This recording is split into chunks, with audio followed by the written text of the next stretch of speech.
Well, it looks like things are already off to a better start than they were on Tuesday. I guess today's Tuesday. Saturday would be probably more appropriate here. Seem to have a good bit rate and an excellent stream quality, and as best I can tell, a fairly consistent and solid audio. If there's anything wrong with the audio, please let me know in the chat. But I think that we're pretty good on that. So, I believe everything is in place and ready to go. I know that I had talked about doing a video game tonight, but as I was looking through trying to decide what game I wanted to play, I realized that I just didn't want to play any of them. I'm enjoying my time with board games too much and thought I'd stick with those. So hopefully nobody was too concerned with coming on and seeing a video game tonight. But in lieu of a video game, I decided to take a look at the Fallout board game from Fantasy Flight Games. This one's been around for a little while, and it's based on the newer Bethesda versions of Fallout, specifically Fallout 3 and 4. So it uses similar mechanics and a similar set of play aspects, and as Fallout is one of my top 5 personal favorite video games, the board game was a no-brainer for me. I had to pick this one up.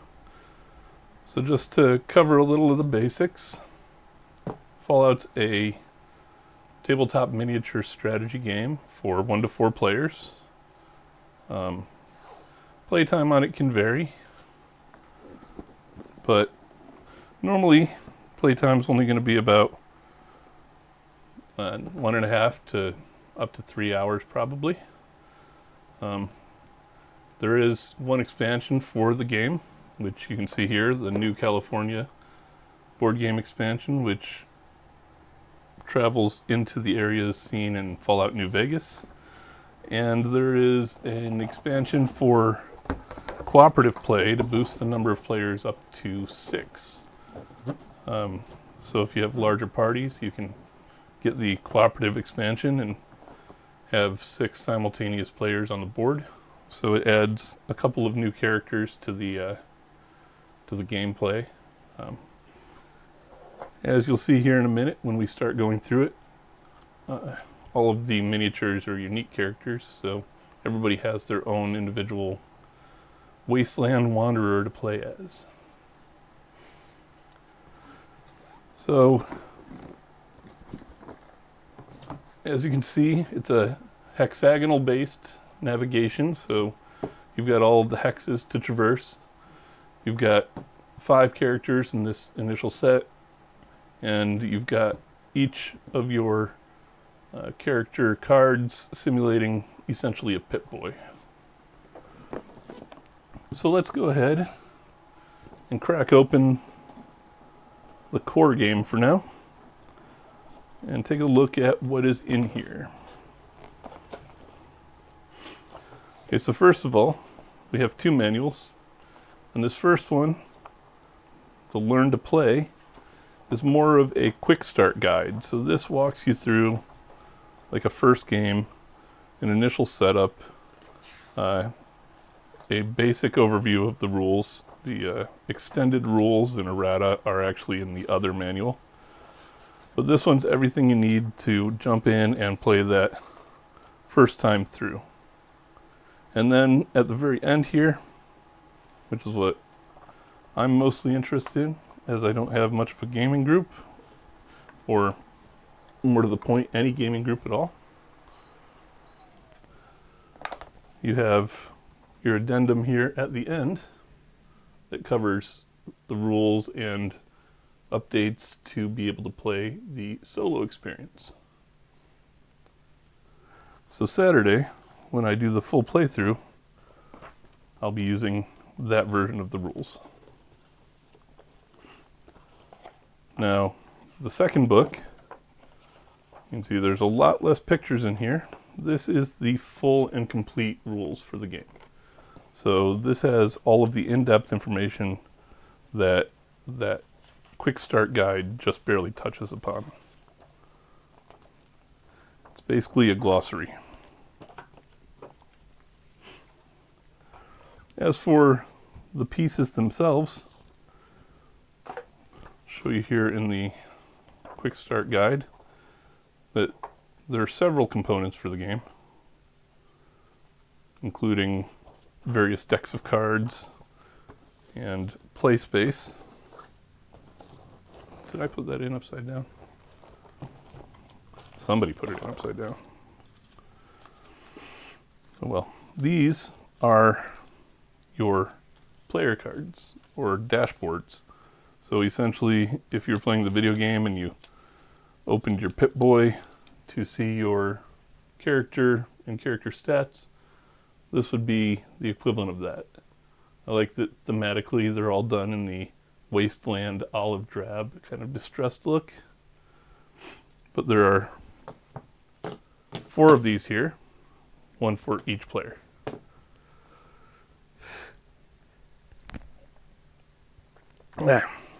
Yeah, sorry about that.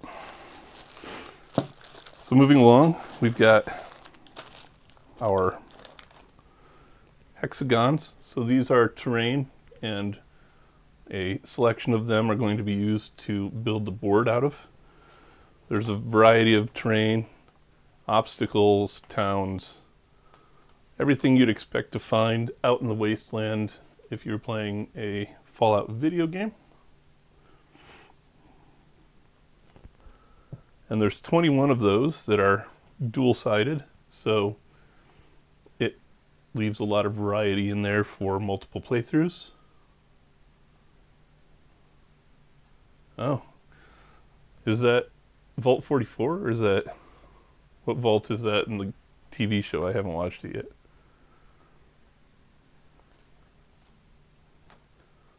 The game's Vault 84, so I don't know. I think that 84 must be, don't they go up in number as they go west to east? That's why 101 and 111 are over on the East Coast, right?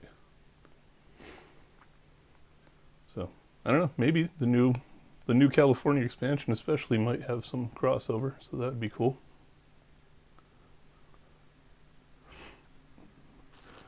But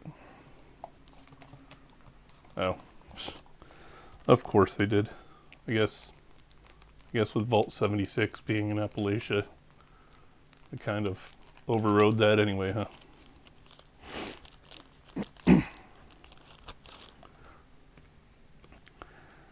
Anyway, we'll see what happens when we crack out the expansion. I'll open it up and we can take a look at it here as part of this too. Alright, so we have scenario sheets. These are basically going to be your quests. You'll be playing various scenarios throughout the game, and there's 4 of them with names that should be fairly recognizable. Commonwealth, Far Harbor, Capital Wasteland, and the Pit. So if you've played Fallout 3 and 4, those should make a lot of sense to you.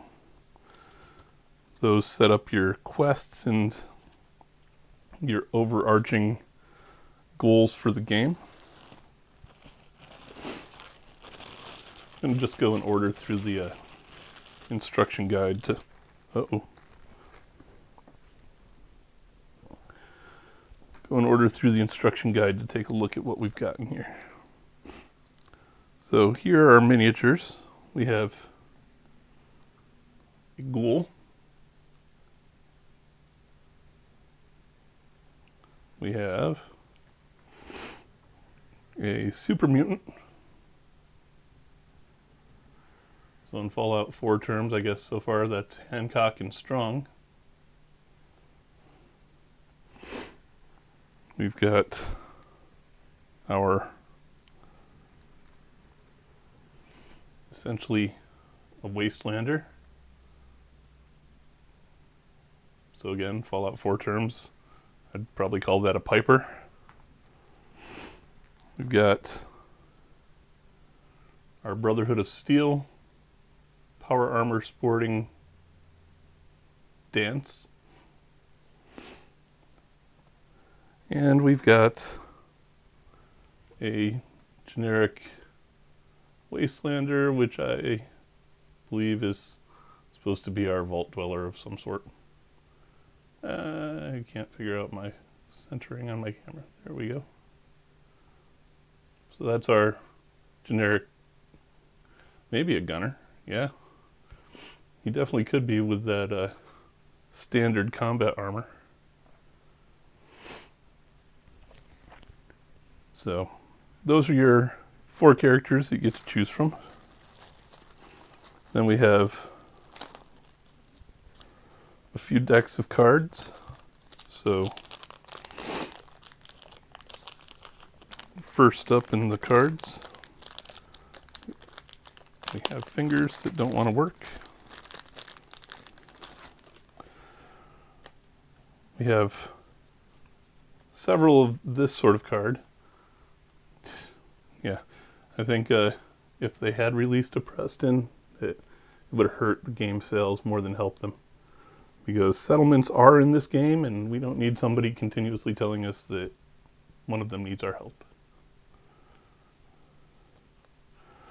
But these are the quest cards.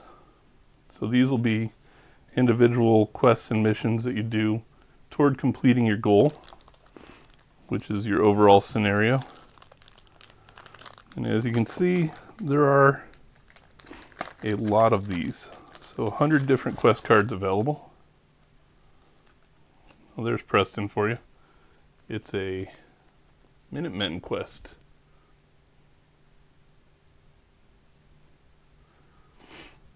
So maybe that one wants you to help out Preston. We can only hope that's not the case.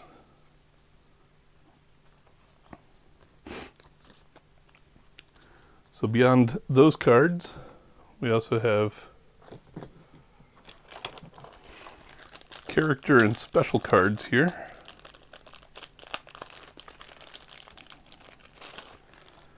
Which are smaller in stature. We have our 4 characters, I'm sorry, 5 characters of the Super Mutant. The Wastelander, the Ghoul. No, it was a Vault Dweller. Yeah, I win. Vault Dweller. And a Brotherhood Outcast. So those are your 5 in the core set here. We've got supply cards, which are assets, like things like sidekicks and I bet Preston's in here. You want to bet? I mean, Nick's in here. McCready's in here. Curie, Dance.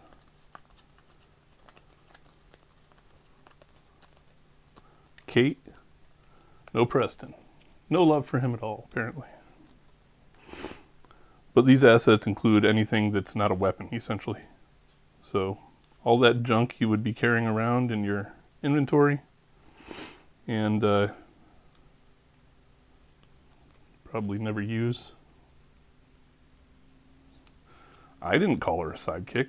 The game calls her, sorry, a companion. Is that better?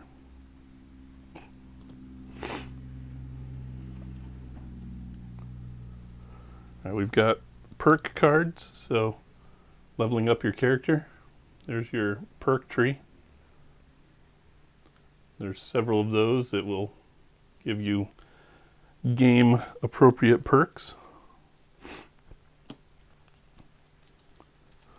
We've got the unique asset cards. So these are things that only exist once, and they're the more important things that you see throughout the game. Like various power armors. There's a Fat Man in here. Wasteland Survival Guide, The Mysterious Stranger, and the absolute most important unique asset card for any Fallout game, dog meat. Because what would Fallout be without dog meat? We've got several loot cards. Loot can be a whole lot of anything from meat to magazines to chems to caps. Oh, there's Preston. Preston's apparently loot in this game.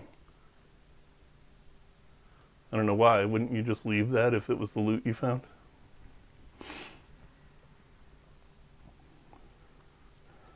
I don't think so. As far as I know, the only expansion is New California. Be interesting to see if Fantasy Flight releases a new expansion that ties into the TV series. That would be kind of cool.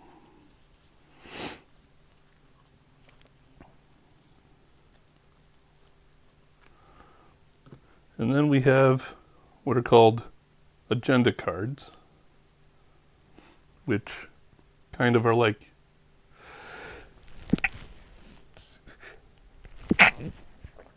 sorry about that again. Must be something in the air tonight. Yeah. Preston sends you to a settlement. Lose a turn.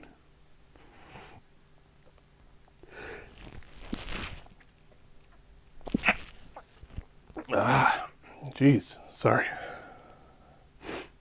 So, these are agenda cards, which are basically special moves.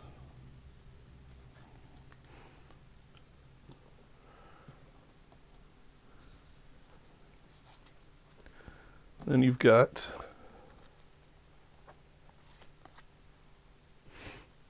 other things like your vault cards, which are these here. Well, these are wasteland cards, so these are encounters and such that you're going to be finding out in the wasteland as you move around the game board.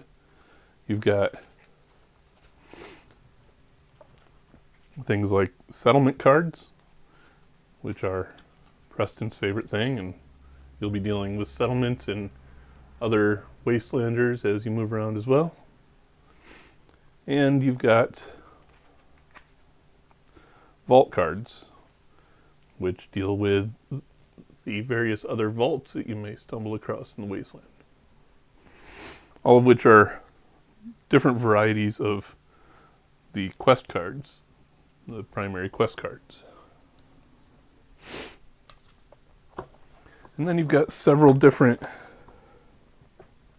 chips or markers in the game. You've got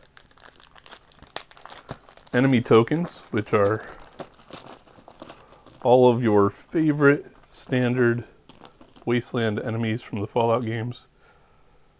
Everything from super mutant overlords to rad scorpions, Yaogwai, psychos, different mechs like the sentry bots, and even Deathclaws. Fortunately, no Cazadors, at least not in the base set. I think there might be Cazadors in the New California set. We've got quest markers that populate the board, faction tokens to collect for your reputation with the various factions in the game, and power tokens that you can collect to activate different special abilities. Then you've got all of your special tokens. So these will be used to indicate your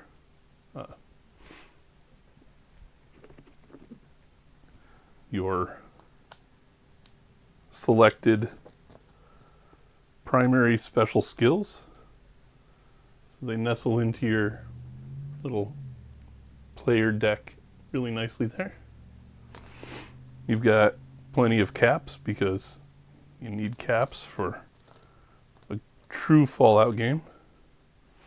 And then various trait tokens that will also be used to indicate various statuses or or bonuses within the game. Then there are several different markers that are used on your health tracker and your rad tracker. So they come in various colors, with green being rads, red being health, etc. And last but not least, you have your VATS die. So simulating your bullet time VATS abilities from the Fallout games.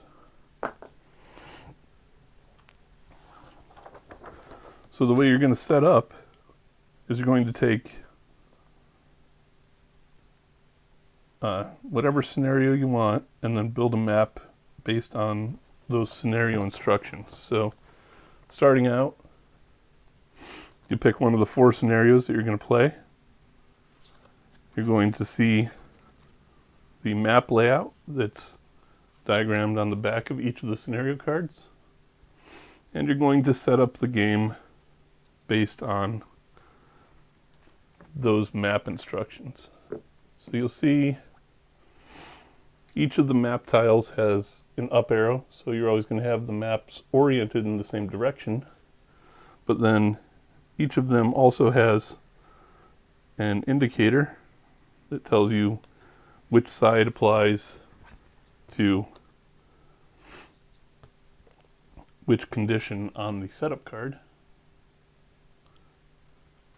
And then you have a couple of primary locations that will be in various games, like this one here is the Crossroads Camp. You'll see that it's kind of a starting position, so it has a place on all of the scenarios, and you're going to make sure you kind of build your board around those starting locations. And then once you get your board laid out, you build your character. So the character builds are very similar starting out, but they're going to be kind of based on some initial draws as well. You're going to make sure you have all of your encounter decks set up, because each of your land spaces is going to tell you what kind of encounter you're going to face when you get to it. So most of these land tiles will start upside down, except for those, obviously, the named locations.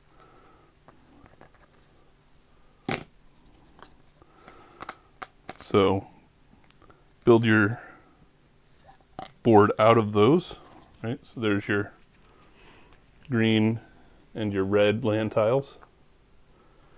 They are basically your unrevealed map that, as you progress across it, will be unveiled and then pop up the various encounters and troubles you're going to face without projecting them ahead of time. So there's that nice random element to it,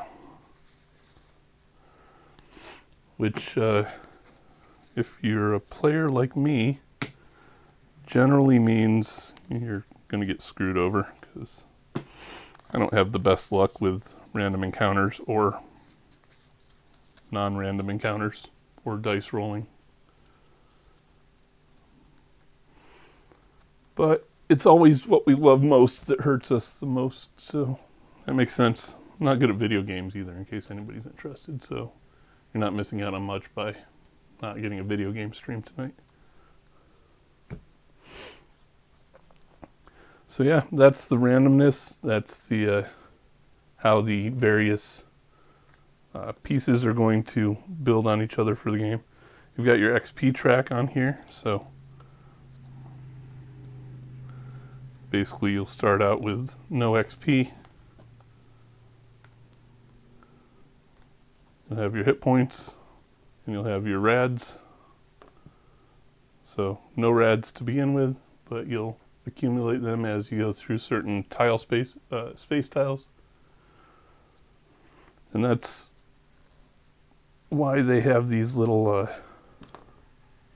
this is kind of a 3-dimensional card. There's 2 layers on it. So that you'll be able to key in your different special character tokens as you go and your perks tokens. And then you will proceed across the map in random turn order, well, not random turn order, in a player turn order and then enemy turn order, and keep progressing until you either succeed or fail at the scenario that you're playing for that particular game. So that's the components and the overview of this core set, which you'll see on Saturday, hopefully, if you come back Saturday, that it's a little complicated, but once you get the hang of the first couple of rounds, it flows really quickly. It's a well-paced game, and it's definitely not boring, but it's a hard game to get solid footing in.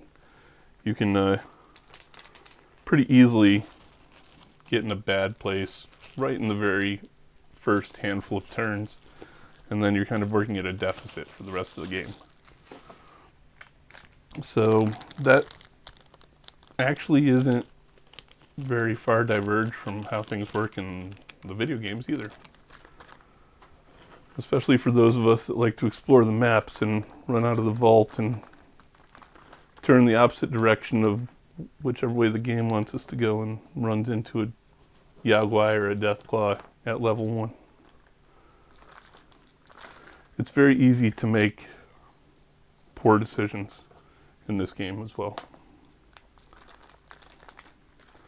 Let me just put some of these pieces away and then we'll crack open the New California expansion, take a look at what's in there.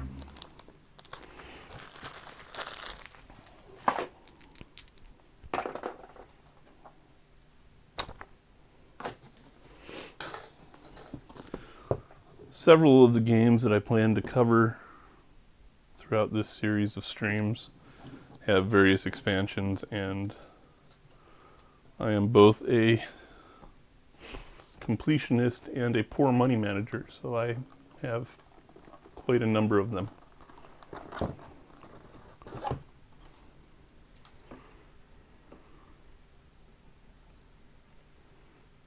That's better. Alright, so New California. As you can tell, I've played a lot of this one.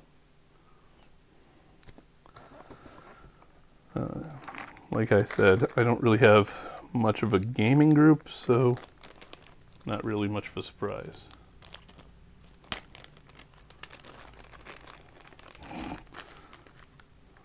Yeah.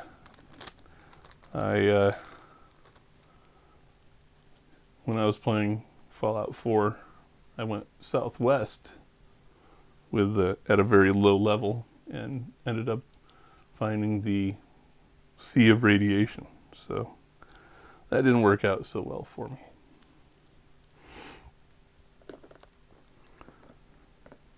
But what the New California brings to the board are several more scenarios, which again, if you've played Fallout New Vegas, you'll recognize.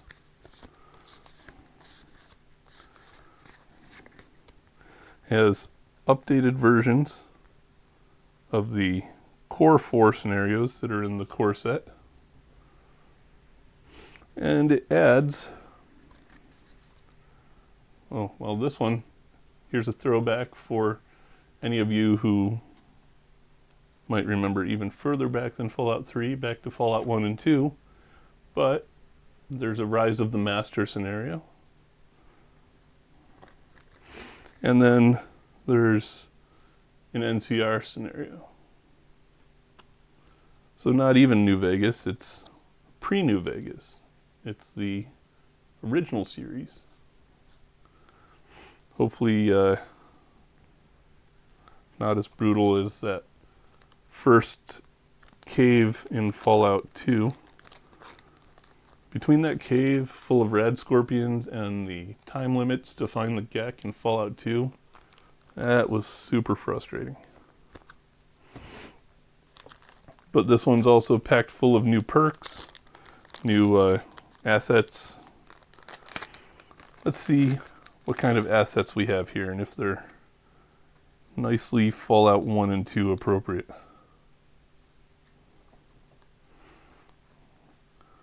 Well, set those aside for a second. We've got our unique assets here, which nothing really specific to those old games other than the big frigger. That's a good throwback for you. Or the... I think that might be the only one, actually. The others popped up in the newer versions of Fallout. Especially Super Mutant Grannies? Is that what you're... I guess the Super Mutant Granny was Fallout 3, wasn't it? Alright, so let's see. Anything interesting in the loot? Oh, there you go. Anybody remember this guy?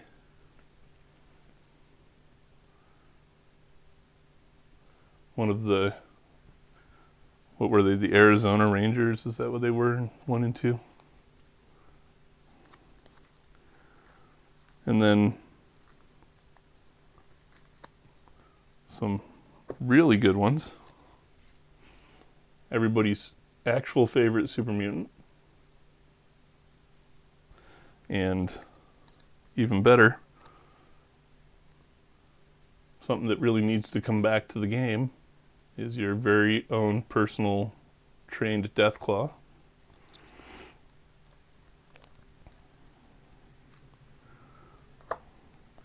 So a couple of actual good throwback cards here that relate directly to that Fallout 1 and 2, though there are also a few in here that relate to some newer aspects of the game, like the harpoon gun from Far Harbor. So I don't really know what they're going for here. There's Cassidy. So kind of a mix of Fallout 1, 2, and 3, it seems like. I think Ian was a Fallout 2 companion. And then your original Fallout 1 ghoul companion, Harold. So kind of a snapshot of the entire Fallout timeline in there. And then you've got over 30 new quests in the New California expansion, and several new pieces of terrain and landscape, as well as a couple of rule changes and additions based on the New California location. But most importantly, for me at least, because I'm kind of miniatures obsessed, we actually get 5 new miniatures in this game. So we get the Caravan Merchant,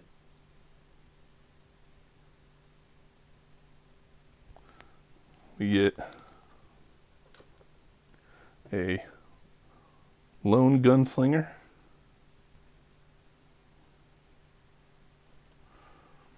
we get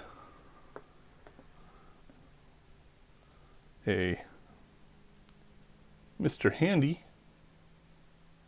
which is pretty cool. Don't know that I'd want to play as a Mr. Handy. Maybe a Mr. Gutsy. And we get a NCR Ranger.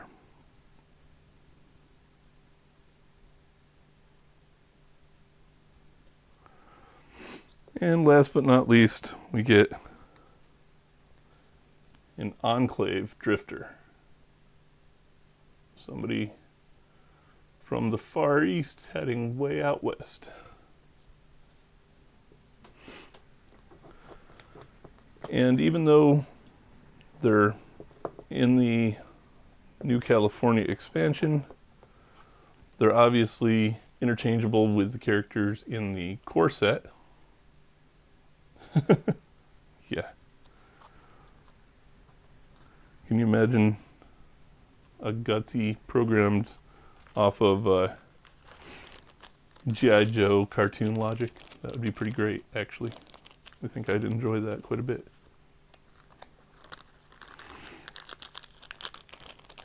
So on Saturday, the plan is to play a full playthrough of the core game. Potentially 2 full playthroughs, because I've been known in the past to get completely decimated within 15 minutes of starting, so that would free up a lot of time for another playthrough. Depending on what happens, we may even move along and take a look at a second playthrough with the New California expansion. And as we go, I'm going to keep trying to expand this stream to include some more things like multiple players, because I don't have a gaming group, like I said, but I do have a couple of people in my family that might play, or even some online players that we might set up a distance game with and try to play some board games over the interwebs. But I also keep expanding my game collection, so guinea pigs would be applicable. Yeah, sure. So I'm probably collecting more games than I need. Hey, Game Dude, how's it going? But I also want to go ahead and cover a couple of games that don't have a single player function, even if we just discuss the game itself. Oh, why'd I go offline? Says I'm live still.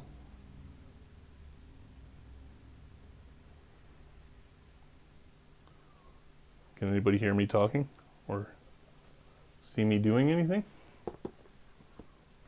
Well, that's weird. Okay, well, I'll pretend that everything's still good then, but like I said, I want to, at some point in the future, cover some additional games that might not have a single player component, like G.I. Joe Mission Critical. It's a really fun 2 to 5 player miniatures game based on G.I. Joe, which is a personal favorite fandom of mine, if you will. I also got a new Ghostbusters game that's got a single player component that I'd like to talk about at some point, and Marvel Legendary. It's kind of like my 5th Marvel game, so I've got plenty of those to talk about. DC's kind of behind the curve on board games, although the DC deck building game is absolutely awesome, so hopefully I'll get to cover quite a bit of each of those as we go.